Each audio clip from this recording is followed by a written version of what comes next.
Good afternoon, everyone. I'm José Luis Fernández from CPEC at the LSE, and I would like to, welcome everyone to this new SSCR webinar.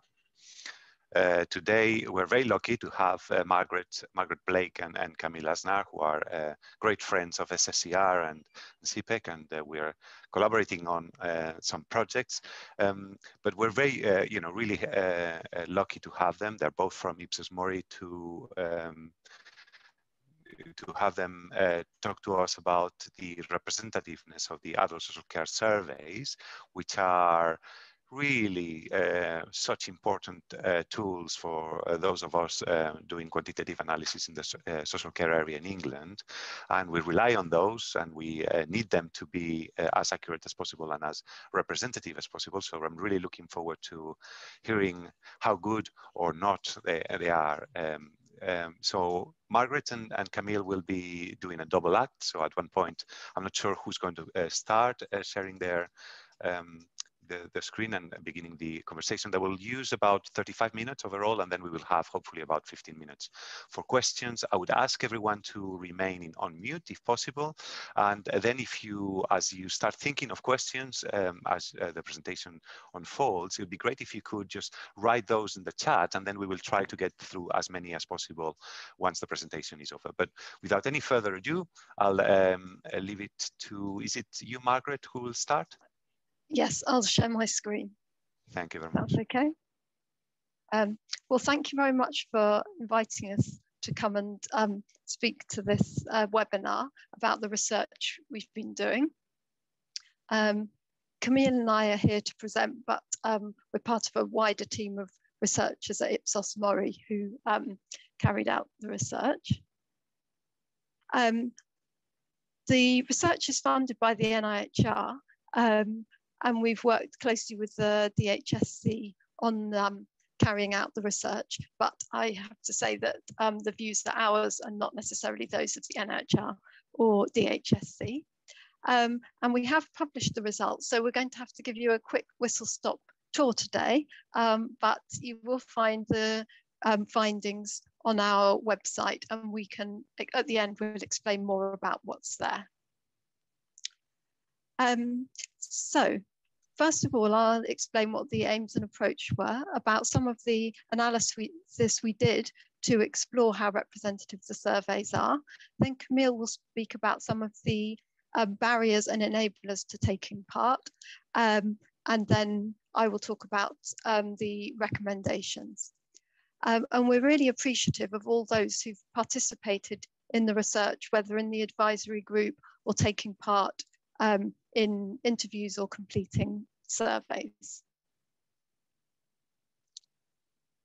So the aim of the research was to explore how representative the Adult Social Care Survey and the Survey of Adult Carers in England are, and what the reasons are for any disparities between the profile of those who take part and the profiles of the populations they're meant to represent.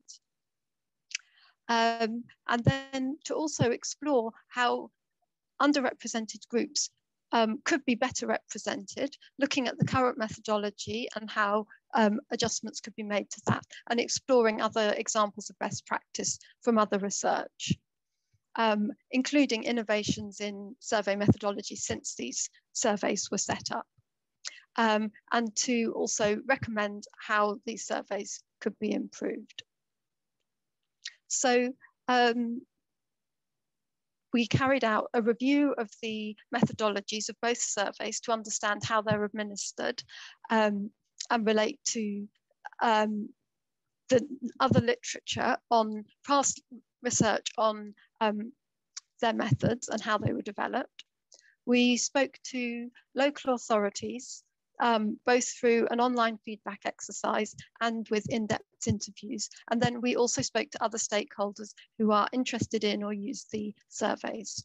We carried out a literature review of best practice in carrying out research with people of high levels of social care needs, and also those groups who can be seldom heard in research. And we carried out secondary analysis, looking at how the sample, the population issued sample and responding sample differ in terms of representativeness. And we also spoke to a small number of people with care needs and their carers to understand their perspective on taking part.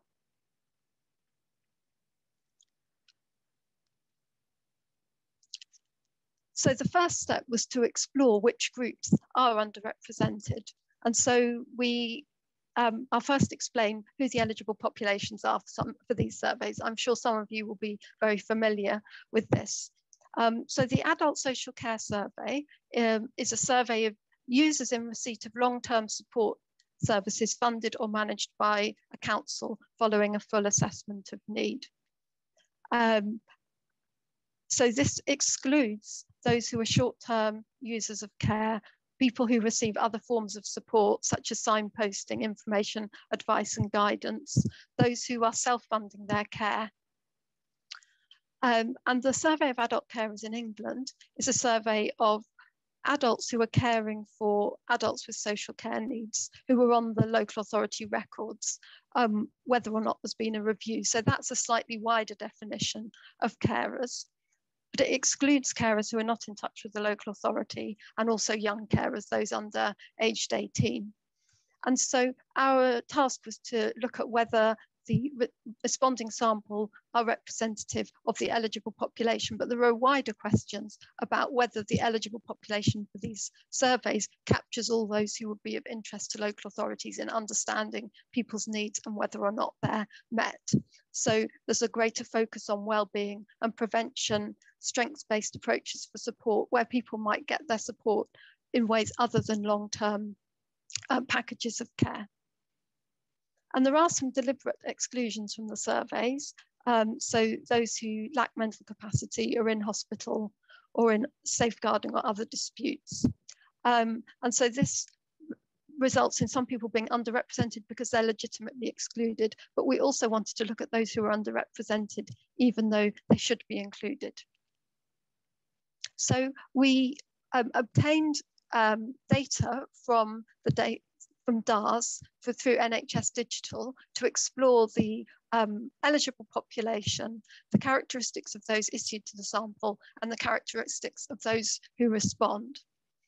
And we compared the extent to which people are underrepresented in the issued sample and those who are underrepresented in response and those underrepresented in both.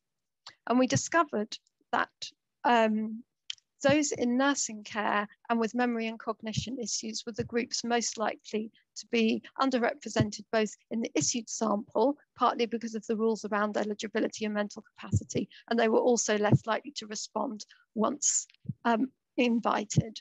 And there were other groups who are underrepresented in response, even if they're not underrepresented in the issued sample. And that includes the youngest and oldest people who need care, people from particular minority groups, especially Bangladeshi, Pakistani, Black Other and Black Caribbean, and people with mental health support needs.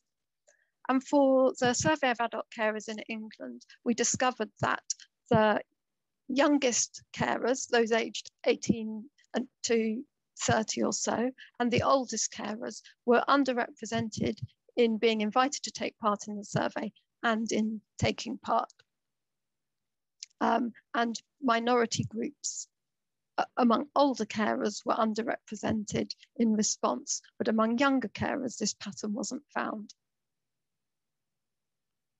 So this shows the more detailed analysis we did, and I have several slides of this, and I won't go through all of them in detail, but we have got a report of the secondary analysis, which has more of this detail if you're interested in understanding it more.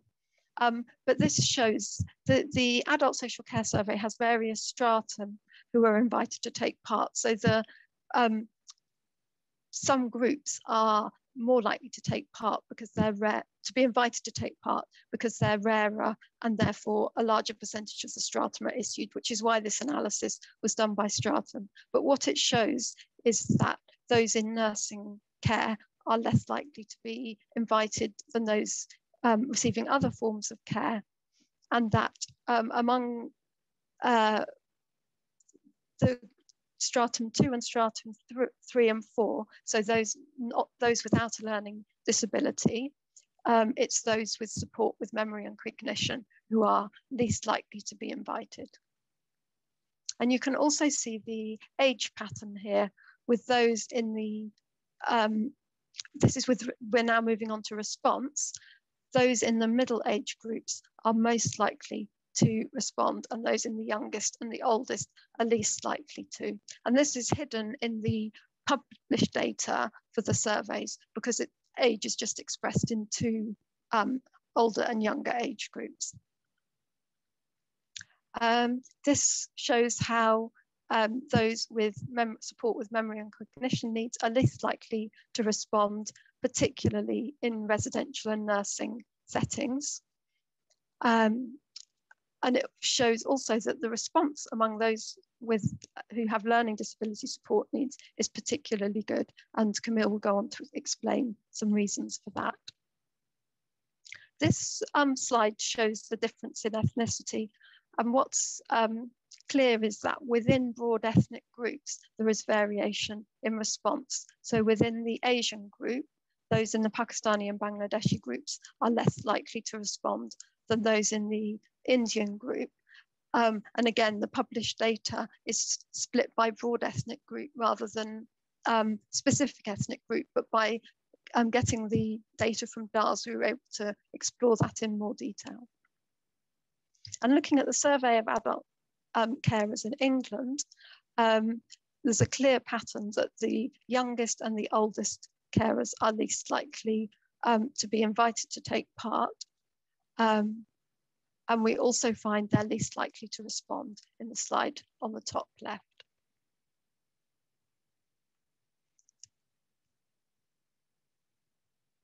For both surveys, we found there's little gender difference.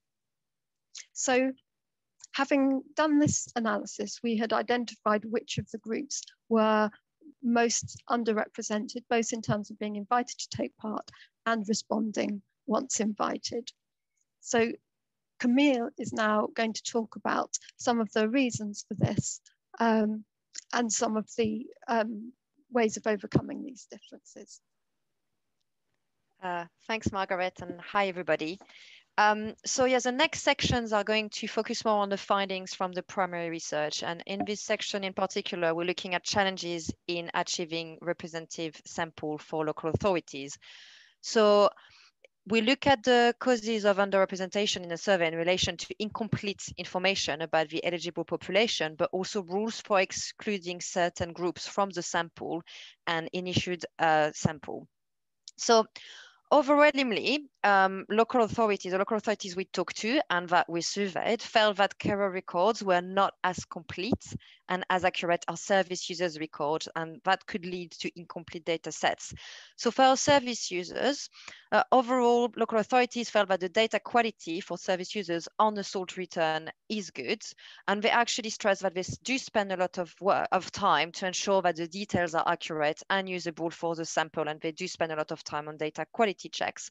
However, they also said that for service users, they might not have as many contact details, and namely service users with mental health problems, because services to those groups tends to be outsourced. For carers, there was local authorities admitted that data tended to be patchier, so they didn't always have addresses against every carer. They could get sometimes good representation, but not for all the carers. Carers were not always recorded in their own rights, but as part of the details collected about service users, which means that local authorities had to use a combination of salt return and information from care organizations to build a sample frame. But one of the issues is care organizations and networks sometimes were reluctant to share contact details due to data privacy issues. And another thing that was mentioned is that the definition of eligible carer is not always clear-cut. Local authorities have to interpret this themselves, so sometimes there are some inconsistencies between the different local authorities. Some would, for example, define people as carers or people having had a carer assessment. Others, carers would be people with a carer's card. Another thing we talked with local authorities about is how they contacted care homes and how they thought care homes assessed mental capacity. So in terms of contacting care homes, local authorities tended to use a range of practices before the survey is mailed out. So they would use a letter provided, they would make phone calls or emailed, and something that was discussed is how actually phone calls is probably the most efficient way of obtaining information quickly over the phone about whether somebody had mental capacity to take part in a survey or not. But something that all the participants stressed is really that engagement from care homes on mental capacity checks tended to be very low. Local authorities mentioned that they believed between 10% or a third of care homes actually responded to them. And they also felt that engagement had decreased over time. Local authorities felt that the survey wasn't really a priority for care homes, as illustrated by the quote below. When a local authority or representative we talked to say, we've noticed over the years that the survey will go to the care homes, they hit with the reception, and the default will be almost, well, sorry, those people in those homes haven't got the capacity to answer the survey.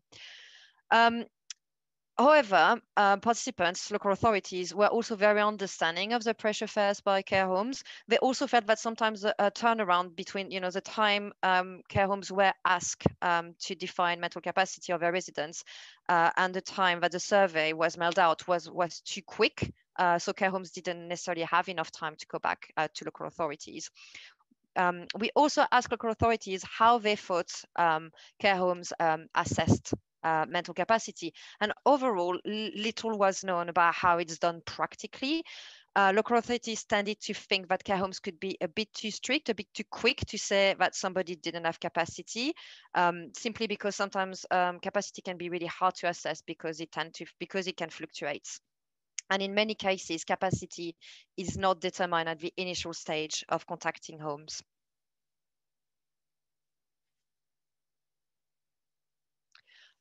So moving on to barrier to participation, okay, so those findings come from many of the discussions we've had with local authorities, with stakeholders, and also findings from the literacy review. For the groups, for older people and those with dementia and cognitive decline, local authority believed that they were the most underrepresented group in the survey. Actually, 63% of local authority in online feedback form mentioned this. And they mentioned the low response of people in this group because they thought that they were mainly unable to respond to the survey. So they would be sent surveys. People would be with lacking mental capacity would be sent survey and unable to respond. But also they mentioned practical difficulties around completing the paper questionnaire due to mental capacity, but also visual impairments. So local authorities and some stakeholders believe that such accessible formats like adapted easy read versions or proxy questionnaire could help improve the response rate. They also mentioned facilitated face-to-face interviews or help from advocates could also help boost the response rates. And as I just mentioned, also proxy questionnaires. For service users living in residential care homes, it was felt overall that staff could act as gatekeepers, but local authorities also mentioned that care homes could have concerns about the monitoring of individual care homes, about the fact that the survey would be used to monitor the performance. So they believe that might not be an appropriate solution. And they also had concerns around judgment based on the condition rather than the capacity. And they felt that help from staff could sometimes bias the feedback provided. And they also mentioned the tension between encouraging a response, but also enabling service users to respond. For service users with learning disability, local authorities mentioned that they know that it's a very well represented group in the survey. And one of the reasons they advance is because they do tend to send these groups directly easy read questionnaire. They also tend to have long established relationship with local authorities. They're high user of care. And they also have level of satisfaction higher than any other groups for a number of reasons. However, it was felt that while the easy read questionnaire can increase accessibility, there were some concerns about how appropriate they could be. So people mentioned the fact that some of the pictures were dated and childish, but if you print the easy read questionnaire in black and white, sometimes those pictures are really hard to distinguish. And it was also mentioned that sometimes proxy questionnaire could also be appropriate in some circumstances. For ethnic minority groups, something that was flagged is how local authorities actually do not collect consistent information about the languages the service users speak, which means that local authorities are often reliant on service users reading the translation sheets and requesting translated version, but that didn't really happen in practice. Participants also mentioned, in addition to language barriers, other barriers that are can be observed for those groups, such as lack of trust and engagement, concern about impacts, overall negative perceptions of local authorities, and lack of understanding of the value of the survey. For service users with mental health needs, so something that I just talked about before was when the mental health services were outsourced, service users might not always understand why they're receiving the survey, and therefore they won't complete it. And also something again I mentioned is how certain organizations might not provide local authority with service users' contact details. And also we know from the literature review that mental health service users are a group that is often considered hard to engage in research. And finally, we talked about carers with local authorities and other stakeholders. And some reasons identified for low response was that the fact that carers might not always recognize that the SACE survey is relevant to them, the fact that they do face multiple pressures and responsibility and might not simply have the time to respond to the survey. Something that was mentioned is how response rates could maybe be boosted, especially among younger carers, if online methods were adopted. We, as Margaret mentioned, we also talk to service users and carers. And what we do when we carry out the interview is like prior to the interview, we send the participants a copy of the questionnaires and of the invitation letter. And we ask participants to read the invitation letter. But what perspired is that actually users and carers and the participants were not always they didn't fully understand sometimes the purpose of the survey. Some believe that the survey were used to collect individual feedback about the services they received, and that could have a positive impact if they thought that could result in additional services provided to them. But on the flip side, it could also have a negative impact if they were concerned that providing feedback means that some services could be taken away from them. And something I mentioned as well is how survey burden could prevent carers from completing the SACE. And I think this quote from a carer we talked to really illustrate this when he says, we are constantly filling form, constantly repeating ourselves. So a survey that you don't have to do will probably also put people off, as we are constant form fillers as carers. In terms of facilitators to participation, so we ask local authority when we did that online consultation form, which methods will be successful at obtaining feedback. And overall, local authorities really felt that a combination of methodology were required to successfully obtain feedback across the different range of groups of users and carers. When it came to online methods, the majority of local authorities felt that online was appropriate for some groups, such as carers, those aged 60, 64 without a learning disability, and those aged 65 plus in the community, but they felt it wouldn't be appropriate for other groups. They also mentioned that they do not routinely collect and store up-to-date email addresses about service users and carers, so that could be problematic. We also discussed other innovations with participants, such as the proxy survey. And a proxy survey was seen as potentially being a low-cost way to include the voices of service users lacking mental capacity. And overall, there was an appetite among the local authorities we talked to about this. But they also felt that the feasibility really needed to be carefully considered. They highlighted some challenges, such as the targeting of proxy respondents, ethical considerations, meaning that the proxy responses must be treated separately, the potential for bias. So overall, they really felt there was clear rules were really important to know, the importance of clear rules from who should act as a proxy would be needed, and that care and support workers and carers can introduce different biases, and we need to be clear about this.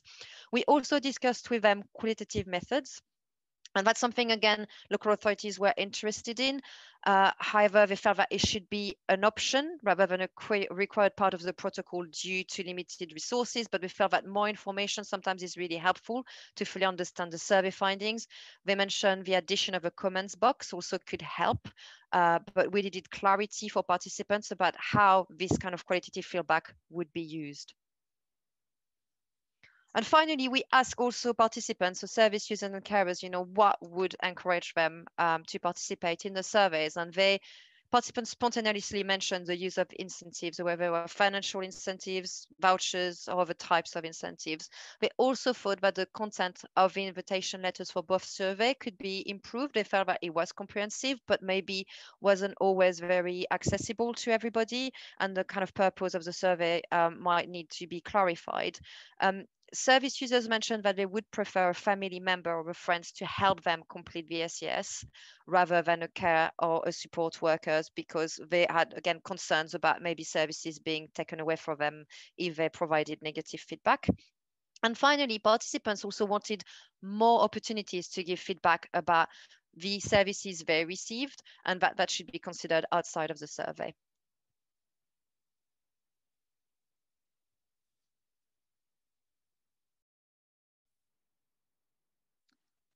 So I'm now going to talk about some of our recommendations. The recommendations can be grouped into areas. One area that we have made recommendations in the report is on the way the surveys are organised. They are the design is set by NHS Digital, and NHS Digital provide all the guidance, but they're administered locally by local authorities. And so in the research, issues were raised around the centralisation versus local organisation and the benefits of that. But I'm not going to talk about that in detail, but there is more of that in the report. So mainly we are looking at the how the eligible population records and the sample could be improved to try and ensure that groups are better represented in that, how research tools could be used, the types of support people may need to take part in order to be able to respond, and then the ways in which wider groups could be engaged with the surveys to encourage and build trust. And these surveys are important because they provide local authorities with information about the experiences of people using their services so that they can identify whether things have improved as a result of measures they've taken, or to identify areas where improvement is needed. But as Camille mentioned, they're also an important way for people to have a voice and feel that they're able to give feedback. So ensuring that all groups are well represented is important. So one area is about defining the eligible population for the survey. And one group that's of particular interest to the Department of Health and Social Care are short-term users. They're currently excluded from the survey, which is defined as those with long-term packages of care. But work has been done on designing a suitable questionnaire, and there are ways that they could be sampled differently from the adult social care survey. And the adult social care survey takes place annually, which wouldn't work for people who are having short-term packages. But identifying a way to include short-term users in a sort of a side survey to it is a priority. And then, as I mentioned at the beginning, there were groups who were excluded completely from the surveys.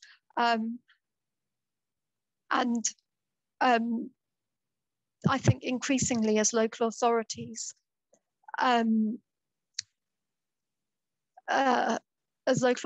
provide support people's needs in diverse ways, including through information, advice and guidance, technology, and short-term packages of care, understanding that people's experiences of those, not just those with long-term packages of care, will be important. There are also some groups in the eligible population whose numbers are too small to to be measured in the surveys. So some local authorities know that there are a few people from minority groups in the surveys, but even if they were well represented, it wouldn't be enough for analysis. So potentially other methods, such as qualitative methods, could understand those, the experiences of those kind of groups.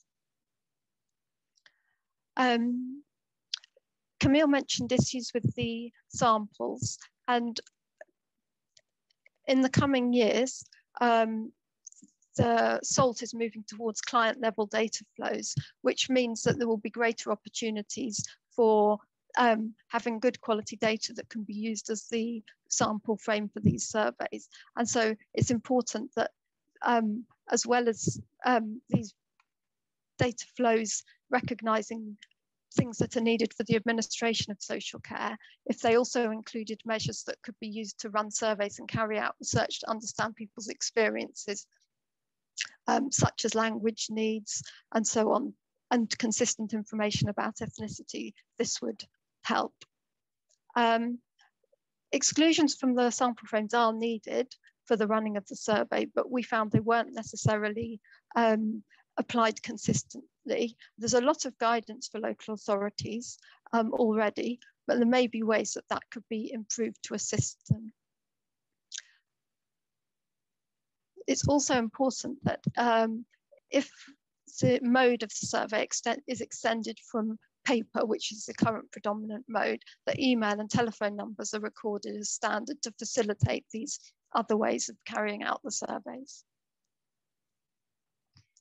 A major difficulty for local authorities is including those who lack mental capacity. So one issue is around the consent process.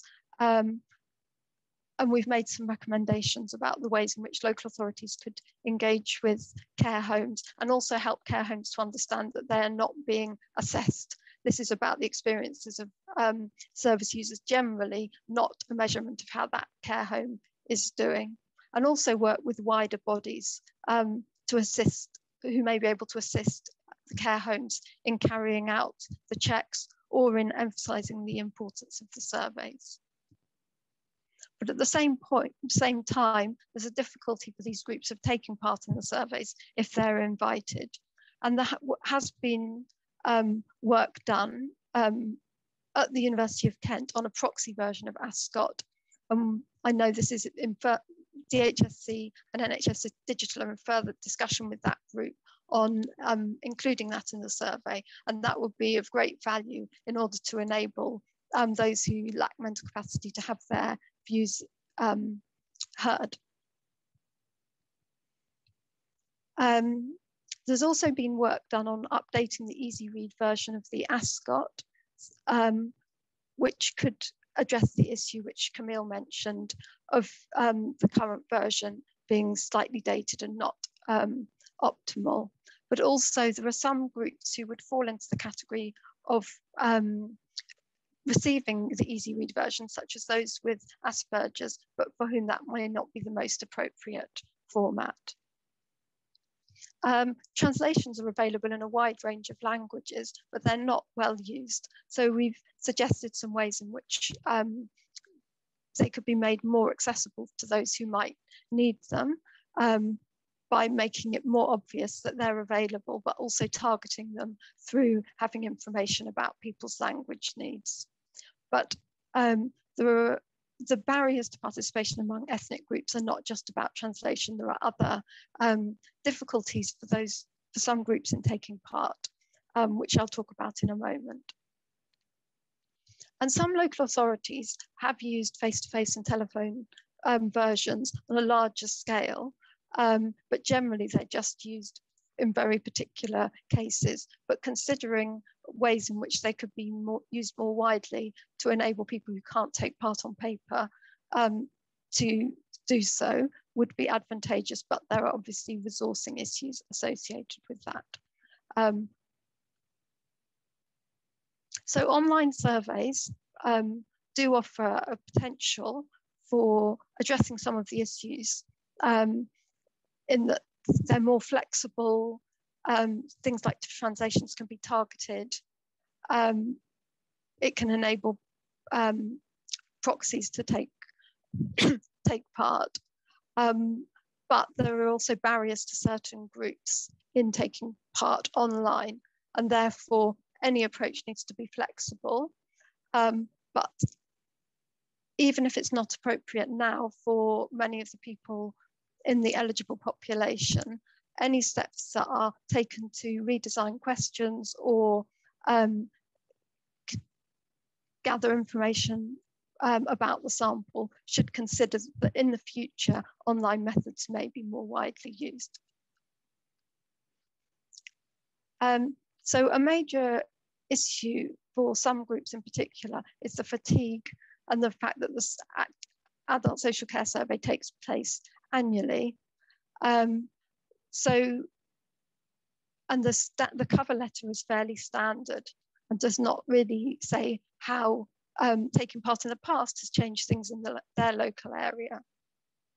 So work could be done on the introduction letter to let people know that taking part does make a difference, and to help them understand why the research is done and that they're not being checked up on to see whether they still need care. It's to improve care generally in their area. And the introduction of incentives could be considered, but again, bearing in mind the resource. For some underrepresented groups, engaging with community groups and advocates could be a good way to improve their participation. The literature suggests that this is an important way to enable people who may not trust surveys, may face barriers in taking part in surveys, to be able to engage in research. And there's a group that directs the survey from within NHS Digital, and potentially including representatives from some of the underrepresented groups in that group as they develop the survey would be valuable. So this is one project which we've been carrying out, but there has been other research carried out recently, including a refresher of ASCS, which is what the data from this survey feeds into. And so the recommendations from this need to be considered in the light of other reviews. Also, some of our recommendations, for example, considering online methods, could have a negative impact on the representativeness for some groups.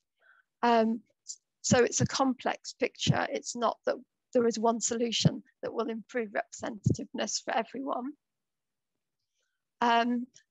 Local authorities and those we spoke to are very committed to these surveys. And so any developments by NHS Digital or DHSC needs to be in partnership with those.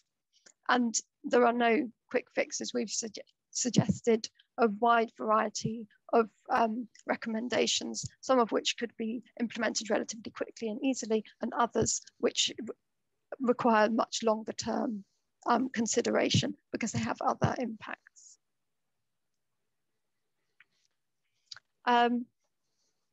And I'm sorry, we've bombarded you with a lot of information. If you want to read it in more depth, there is a main report, which also has an annex with more detail on the secondary analysis.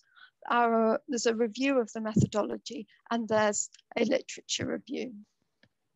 And I also realized I should have said at the very beginning, when I was distracted by the fact that my screen is not showing what I was expecting, that we worked with Jill Manthorpe from King's College London on this. Thank you. Thank you very much, Margaret and Camille. What a clear and important presentation and work. So we've got a few questions, and thank you very much for stopping sharing your screen. As I say, there's already a few questions in the chat. I would recommend anyone who's got questions to start logging them in the chat, and then we'll go through as many as we can. Simon Buttery, you were wondering about the nature of the bias, but perhaps you want to unmute yourself and ask the question? Yeah, thanks, Jose Luis, and thanks, Margaret and Camille, for that. It was really interesting. This may be beyond the scope of what you were doing, but I couldn't help looking at what you were saying and wondering, when you look at overrepresentation and underrepresentation in the survey, does that suggest that the overall satisfaction results are broadly higher than they would be with a more representative sample, or lower than they would be, or do you think it wouldn't make any difference?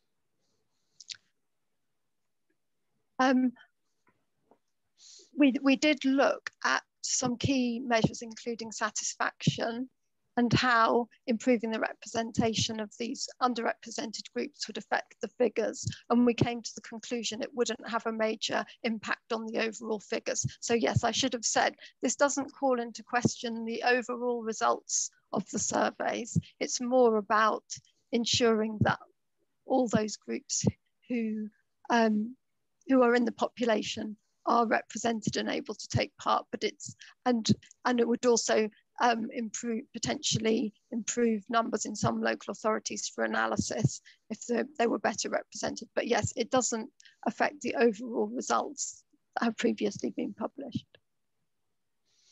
Thank you very much. The next question is from Freddie from the MS Society. You've got 2 questions, so perhaps you can choose one of the 2 to start with. Yeah, thanks very much. Hi, everyone. Thanks for the presentation. Yeah, I had a question about whether you found that people who did need support to complete the surveys got that. I might have just missed that detail, but anything about whether people did get that, and if not, kind of why not? Thank you. We didn't speak to a large number of people who are eligible to take part in the survey. The main thing they discussed was who they might get help from. So the person who delivers the care wouldn't be appropriate, but sometimes that will be the only support available.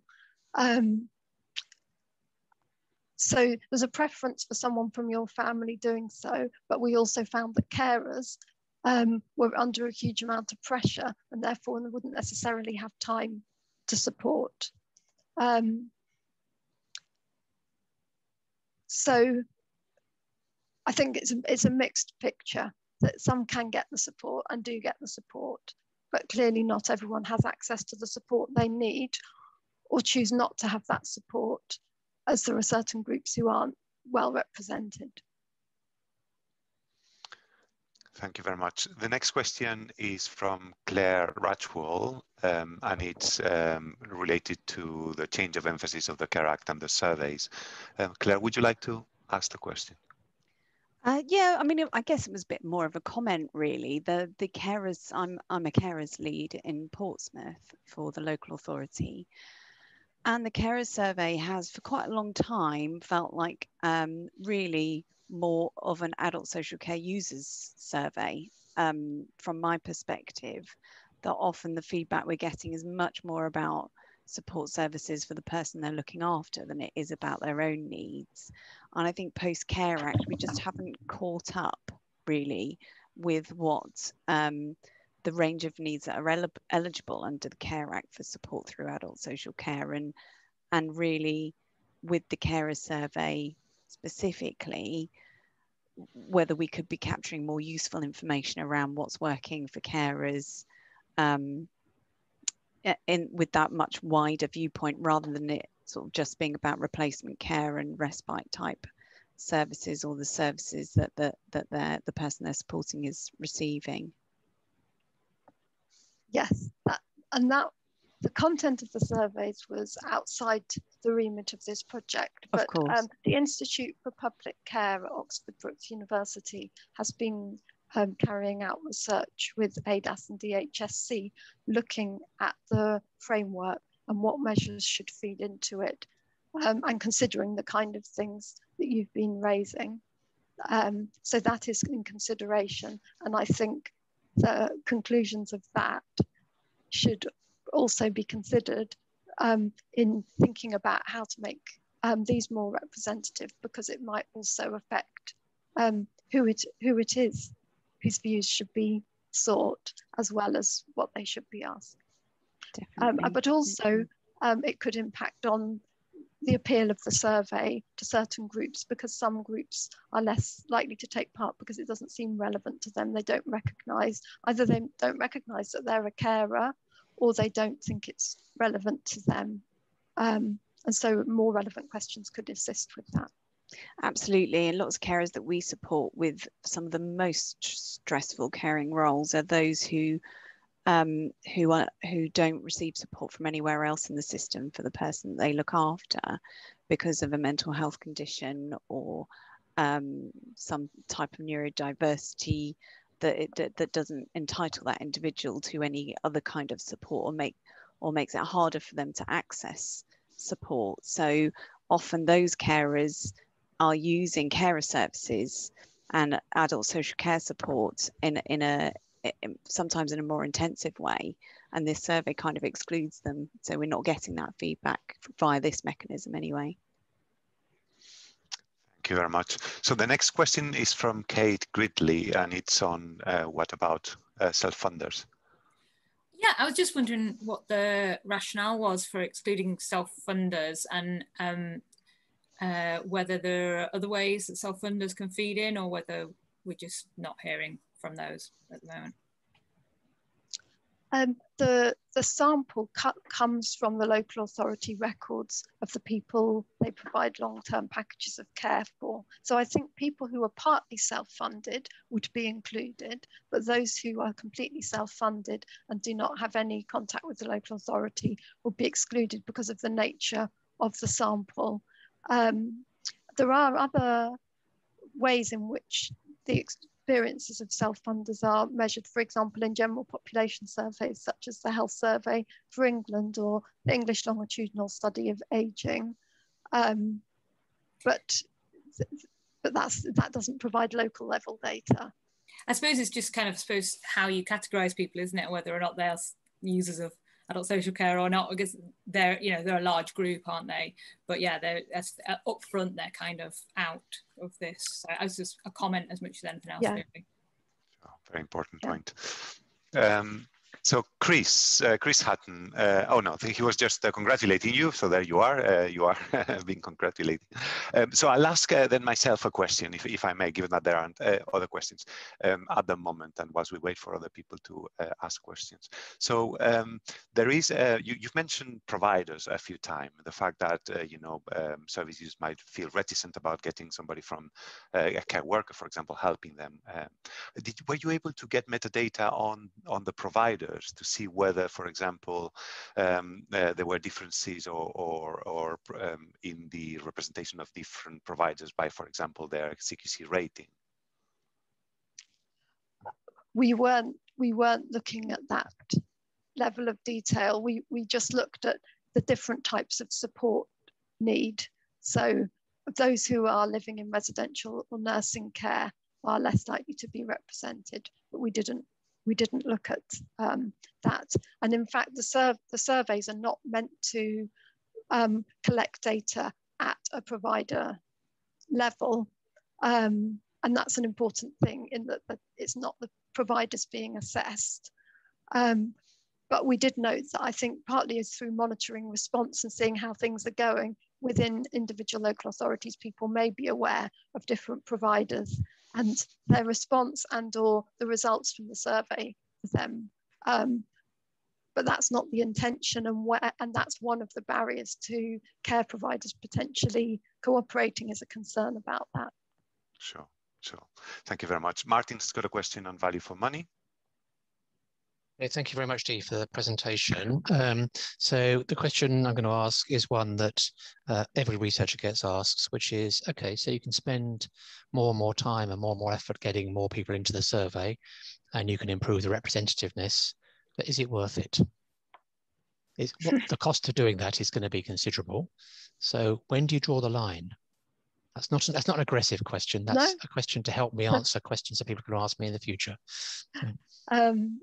Yes, I think there are some proposals or recommendations that wouldn't actually add to the cost of it.